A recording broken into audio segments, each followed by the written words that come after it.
আজকে আমরা একটু বেরিয়ে পড়েছিলাম ঘুরু ঘুরু করতে। এই যে এনাকে 101 বার তেলানোর পরে রাজি হয়েছে আমাকে নিয়ে বেরোতে।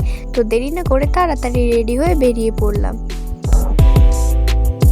যেতে যেতে হালকা একটা হাওয়া দিচ্ছিল আর এত ভালো লাগছে। বিকালবেলা বলে কথা, একটু ঘুরতে না বেরোলে হয়?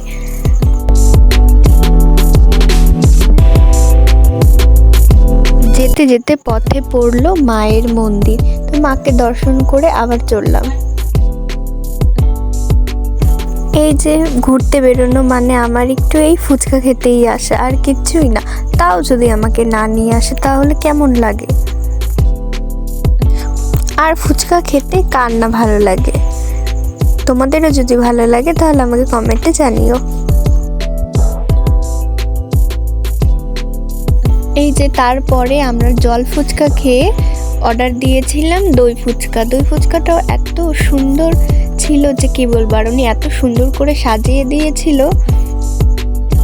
দই ফুচকা শেষ করে আমরা আবার একটা চাটনি ফুচকার প্লেট অর্ডার দিয়ে দিয়েছিলাম। চাটনি ফুচকাটাও এত সুন্দর ছিল যে কি বলবো, আর উনি সত্যি আরও খুব সুন্দরভাবে সাজিয়ে দিয়েছিল।